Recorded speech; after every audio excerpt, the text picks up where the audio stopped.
যশোর পৌরসভার বজ্র ব্যবস্থাপনা কেন্দ্র জনভোগান্তির কারণ হয়ে দাঁড়িয়েছে। বাসাবাড়ি আর হাসপাতালের বজ্র একসাথে মিশে জনস্বাস্থ্যের জন্য ঝুঁকিপূর্ণ অবস্থা তৈরি করেছে।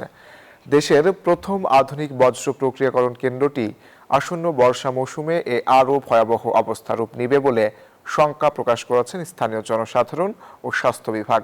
যশোর থেকে বুলবুল শহীদ খান হিমেলের তথ্যচিত্রের রিপোর্ট। 2018 সালে প্রায় 14 একর জমিতে যশোর শহরতলির হামিদপুরে স্থাপিত হয় দেশের প্রথম আধুনিক বর্জ্য প্রক্রিয়াকরণ কেন্দ্র। প্রায় 26 কোটি টাকা ব্যয়ে নির্মিত এই প্ল্যান্টের মাধ্যমে জৈব সার, বায়োগ্যাস ও বিদ্যুৎ উৎপাদন করার কথা। তবে বর্তমানে অব্যবস্থাপনা আর তদারকির অভাবে এটি অচল ও ধ্বংসের পথে।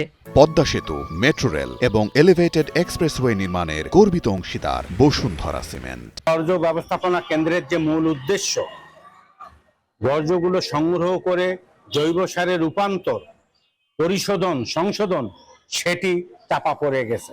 যদিও শুরুর দিকে এটি বর্জ্য ব্যবস্থাপনার রোল মডেল হিসেবে পরিচিত ছিল, নানা অনিয়ম আর অব্যবস্থাপনায় বর্তমানে প্রকল্পটি মুখ থুবড়ে পড়েছে।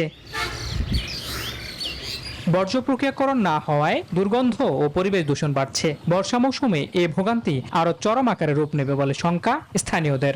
রাত্রি অনেকদিন প্রায় রাত্রি দুর্গন্ধ আসে, খুব যে সময় ময়লা নাড়াচাড়া দেয় করে তখন বিশাল দুর্গন্ধ আসে। বর্ষার সময় আসলে মনে করি আপনার পা চুলকোয় আপনার দুধ হয়েছে এলাকা আমার জানা আছে, কিন্তু তারা কোনো পয়সা করে না।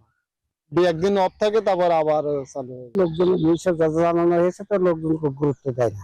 এই অবস্থাকে ভয়াবহ বলছে জেলা স্বাস্থ্য বিভাগ। সঠিকভাবে হচ্ছে যে ডাম্পিং বা রিমুভ না করা হয়, তাহলে যেসব রোগগুলো বিশেষ করে হেপাটাইটিস বি, এইচআইভি, এইডস এই রোগগুলো ছড়িয়ে পড়তে পারে। যশোর পৌরসভার প্রধান নির্বাহী কর্মকর্তা বলছে, এই অবস্থার উন্নতির জন্য কাজ করে যাচ্ছেন তারা।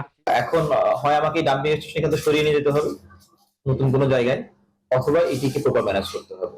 যে প্রকল্পে বিদ্যুৎ আর বায়োগ্যাস উৎপাদনে স্বাবলম্বী হওয়ার স্বপ্ন দেখেছিল যশোরবাসী, সেই প্রকল্পই এখন কাল হয়ে দাঁড়িয়েছে বলছেন স্থানীয়রা।